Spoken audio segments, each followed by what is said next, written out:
Sean Finnegan, and you are listening to Restitutio, a podcast that seeks to recover authentic Christianity and live it out today.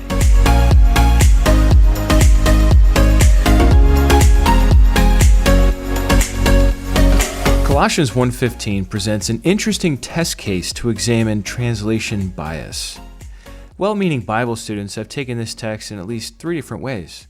However, some translators, likely motivated by a fear that readers might see Christ as a member of creation, have increasingly pushed for translating this text so that it says Christ is superior to all creation, and thus on the creator side of the creator-creature divide.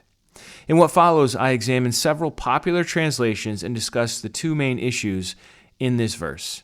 Here now is episode 350, part 21 of our Bible class, Firstborn of or Firstborn over, translating Colossians 1.15. My goal here is not to explain how I understand this text in detail. My focus in this episode, as with previous episodes, is really on how this verse should be translated. So we're going to see some translations that remove the ability to see various viable interpretations from the reader, and then we're going to see other ones that leave it open and preserve the ambiguity. And that's really one of the main points I've been making throughout this last part of this class, is that really interpretation belongs to the reader, not to the translator. Let's take a look at Colossians 1.15 in a number of different translations. All right, first up, I have my own literal translation, which I'll read to you. It reads, "Who is image of the invisible God, firstborn of all creation." Then we see the NASB, "He is the image of the invisible God, the firstborn of all creation." Then we have the CSB, "He is the image of the invisible God, the firstborn over all creation." The New Living Translation, "Christ is the visible image of the invisible God.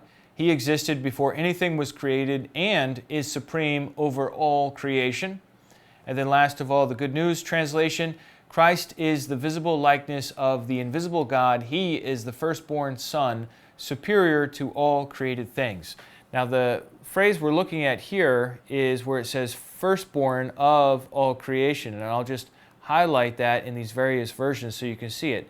So the literal is just straight up firstborn of all creation, which is what the NASB gives us. The Christian Standard Bible gives us over all creation.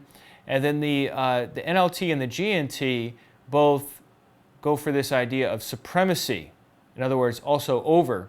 Whereas the NLT also adds in he existed before. So the NLT actually double translates the Greek here. It can mean either before or superior, and they're like, well, let's just put both in. And so that's what the NLT decided to do.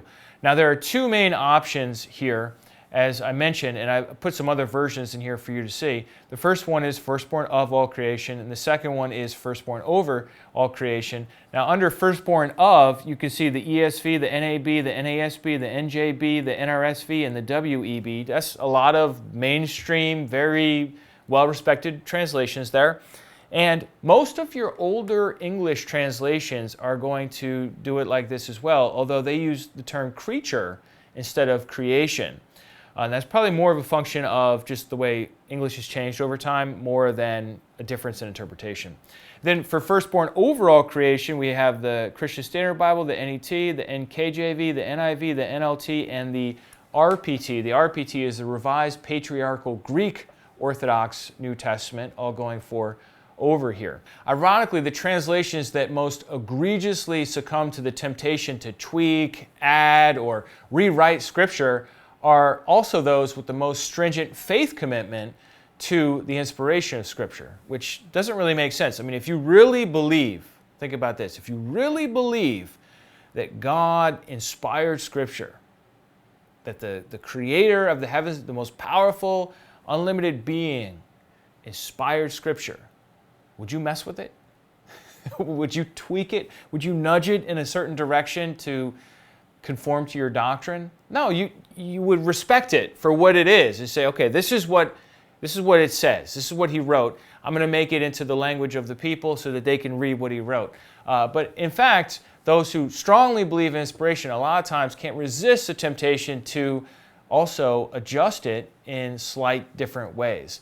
Yet such tampering betrays actually a low confidence in Scripture. If you have high confidence in Scripture, you don't believe you have to defend it or protect it or adjust it. If you have high confidence in Scripture, then you just put it out there for what it is. And that's what I believe translators need to be doing. They should be conveying the text of Scripture without adjusting it. Instead, they should empower readers to figure out what it means. I'm all for putting the power with the reader, the interpreter, the commentator, the preacher, the Bible student to figure things out. So we do also have a couple of outliers on Colossians 1.15 that I wanted to just mention here. One is the Bible in Basic English, which reads, "Who is the image of the unseen God coming into existence before all living things." So instead of saying firstborn of, they translate it coming into existence before. And I thought that was kind of an interesting, although a pretty radical translation, but interesting nonetheless. Then the idiomatic translation of the New Testament by MacDonald, often called the MIT, not for the college, but because MacDonald's idiomatic translation, which renders it, "He is the image of the invisible God, He is the prototype of all creation," which is a totally different nuance, but it is a possibility here. So let's look at a couple of issues on this verse. There are really two main issues to deal with. The first is this word prototokos, which is translated firstborn. And the second is the grammar of the words of all creation, pasis ktiseos. And we can see from the standard Greek lexicon, the Bauer, Danker, Art, and Gingrich, BDAG, or BDAG as I like to call it, lexicon of the New Testament, on this word prototokos, that it says, quote, "literally pertaining to birth order, firstborn.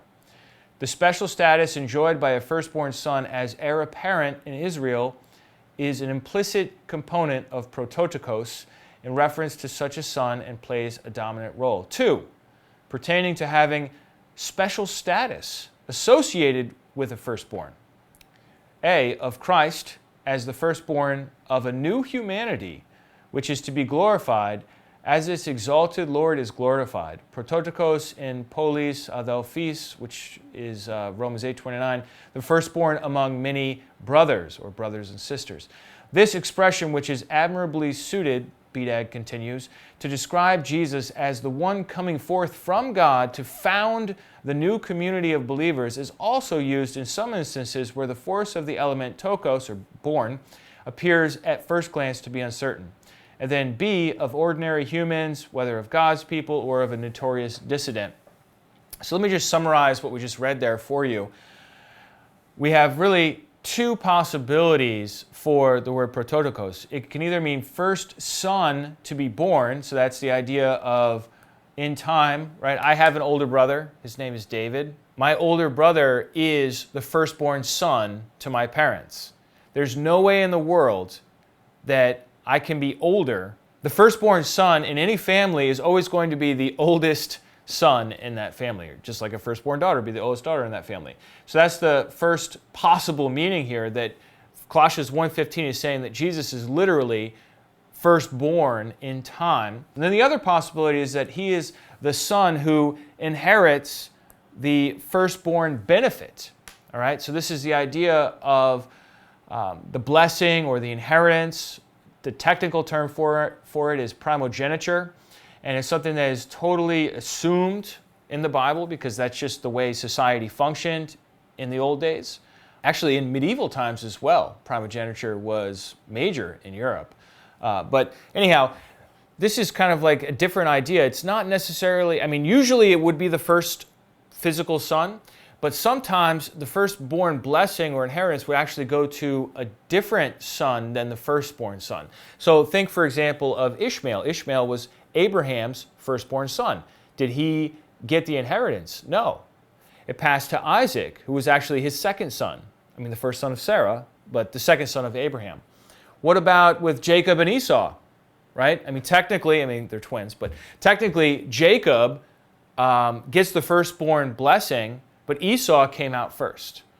Or Ephraim and Manasseh, when Jacob went to bless the sons of Joseph, he crossed his hands. And Joseph said, "Well, what are you doing?" I guess he was getting old, and he couldn't see that well, and Joseph tried to correct him. You've got the wrong hand on the wrong son. You're supposed to be this way. And Jacob said, no, I know what I'm doing. This is the blessing. And he gave the firstborn blessing, or the bigger blessing, to the secondborn son. So we see this happen in Scripture. It doesn't have to be firstborn at time. It just has to be the one who is given that role, that status or inheritance as the firstborn. So let's look at the second issue. So we have two possibilities for the first issue. Second issue is all about grammar. So this is genitive possibilities. You have either a partitive genitive or a genitive of subordination. So partitive genitive is where a portion or part of the whole is in mind. So X is a part of Y. Translation would be, Christ is a firstborn creature of all creation. So in other words, Christ himself is a member of creation.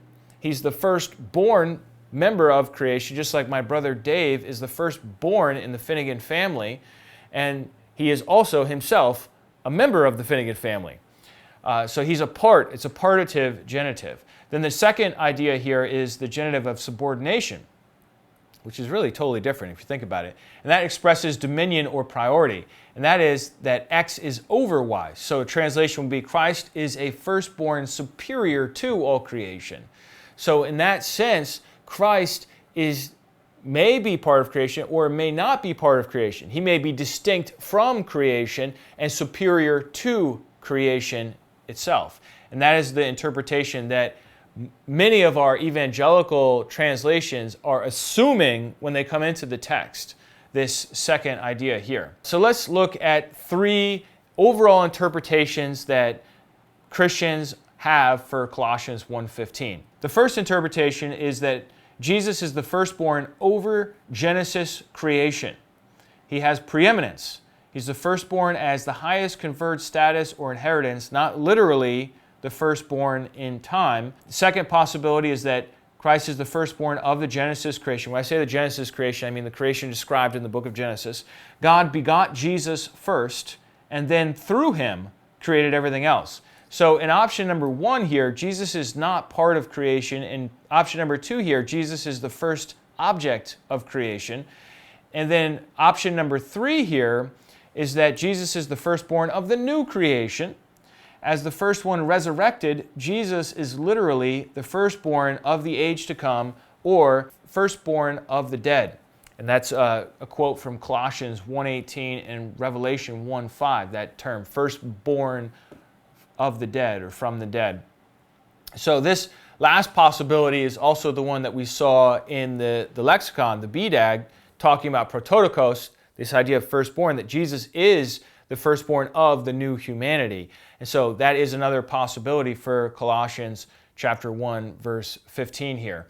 So let's look at the translation options that we have available to us. The first one is to say that Jesus is first in rank, superior to everything in creation. Look, if your translation reads that way, there's no ambiguity at all, right? He just is superior and separate from creation. The second translation option for Colossians 1.15 is to say that Jesus is the first created member of all creation. Once again, no ambiguity there. And then the third is that he is the firstborn rank or member of all new creation, especially if you actually put the word new in there.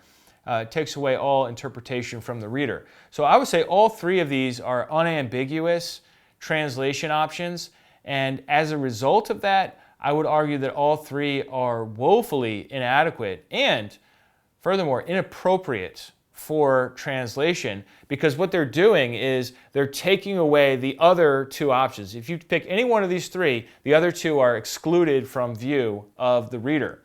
So I actually do like the very basic, very sparse translation, firstborn of all creation. It's simple. You can interpret it in any of the three different ways, and that leaves interpretation to the reader, who is going to read the entire section. Colossians 1.15 is part of a whole section about Jesus and his supremacy and his role, and him being firstborn from the dead, and his role as head of the church, and this sort of thing, that you should read it in light of that, not just in isolation. But we're just looking at the translation possibilities here. So let's see once again how these translations did. So the NASB says that he is the image of the invisible God, the firstborn of all creation. Simple, clean, easy. You can interpret it at least 3 different ways. The CSB took that away, and they put firstborn over all creation. Whereas now that is certainly a possibility, but I'm arguing that it's injecting bias into it. You could read firstborn of as firstborn over if you want to. The NLT is even worse. It explicitly says that Jesus existed before creation, so it excludes the over possibility. But then the NLT people realized they just excluded the supremacy view. They added in the supremacy view as well. So that's kind of a funny way to deal with it. But, you know, in my estimation, they're over-translating here. The GNT is pretty interesting because it says he is the firstborn son. They add in the word son, which is not in the text at all. There is no word son in here. And then it's superior to all created things. So that's going along with this idea up here from the CSB that he is supreme, and only reading it that way. In cases like this where there are multiple legitimate options for interpretation, translators should do their best to preserve the ambiguity rather than making the decision for the reader. I know I've probably said that a million times, but I want to say it again because this is the main issue when it comes to bias in translation. The simple truth is you can translate a phrase different ways, right? I just showed you different ways you can translate this phrase. But the problem is if you translate it in such a way that the other interpretations are now excluded from view, what you've just done is you've robbed the reader from the opportunity to do Bible study and figure out what it's saying. And you better be right in your interpretation because you just excluded all the other possibilities from view. What motivates translators to do this? I've been thinking about this a lot. Fear. Fear that maybe if they don't spin it just the right way, readers will misinterpret it. Well, I don't know. To me, that just doesn't seem right. I don't want the translators motivated by fear. I want them motivated by love, motivated by honesty, motivated by, grammatical arguments, convincing grammatical, but not by fear that people might misunderstand it. That's just not a good motivator for this kind of Christian behavior. If this is the case, translators need to leave interpretation and commentary to those who specialize in those fields. If it's the case that it can go different ways, leave that. I mean, look, we have other fields. You don't have to bake it into your translation. We have commentaries. I've got a lot of commentaries sitting right behind me right now. I've got a commentary right here. This is an example right here from the NICNT, the New International Commentary of the New Testament, where they have 2 volumes on the same book of the Bible because over time the F.F. Bruce version got old and then a new version came out, and so they redid the commentary. You know what? And I think that's great. I think you should redo commentaries as you learn and as you grow, but that's what a commentary is. It's wrestling with the different interpretations, and it's the commentator giving you his or her best position, best preferred version of how to think about this. That's not the job of the translation itself. The job of the translation is just to give you the Bible. So otherwise, readers are not even going to realize there is a controversy and may discover at some point that their most cherished beliefs rest on a paper-thin foundation. Do you want to discover that one day? I don't. Well, thanks for joining me for Colossians 1.15. I realize this was a shorter video, but it's just an isolated little verse, and it hopefully illustrates one of the issues with translation. So next time we'll look at John 8:58, where Jesus claimed to be the great I am. Or did he? Join me next time as we continue in our quest to understand how we got the Bible. All right, well, that's it for this episode on Colossians 1.15. Just so you know, in the show notes for this episode, I've got a few books that I mentioned, as well as a fairly extensive list of other resources. I've got a couple of papers, one by William Wattell called Preexistence or Preeminence, another by Nathan Crowder, Christ, the Firstborn Head of the Universe.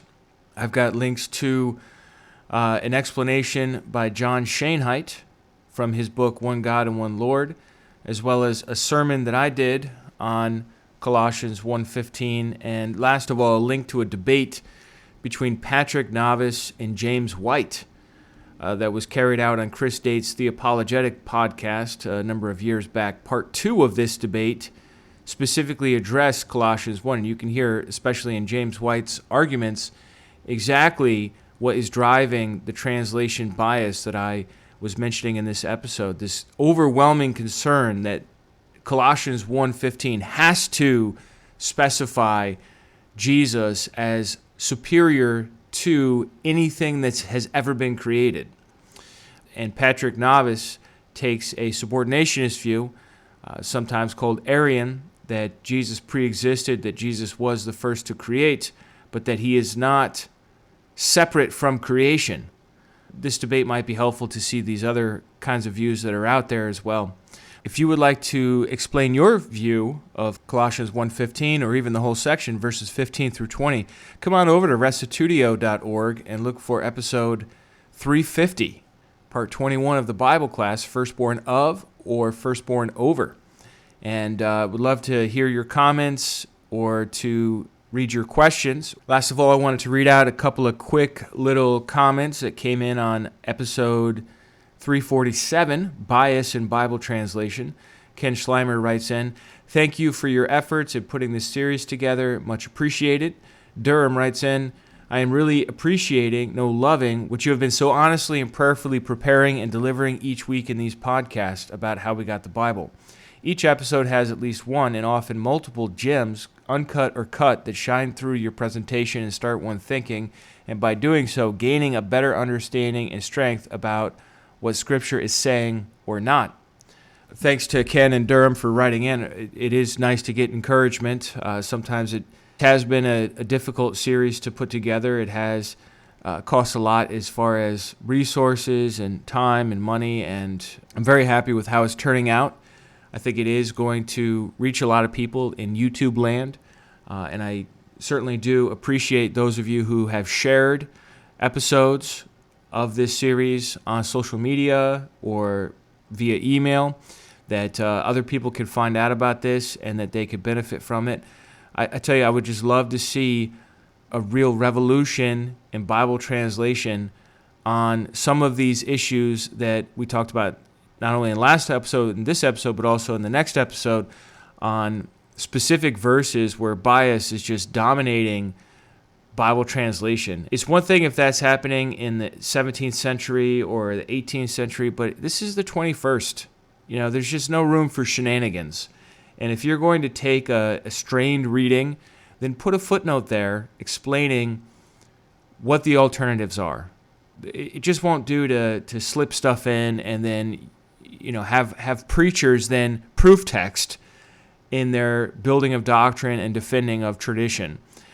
So I'm excited to see the benefits that this class may be able to have in starting a conversation on some of these issues, and to hear the feedback and even pushback on some of the positions that I've staked out here. So thanks so much for writing in on that. That's it for today. If you'd like to support Restitutio, you could do that at Restitutio.org. We'll see you next time, and remember, the truth has nothing to fear.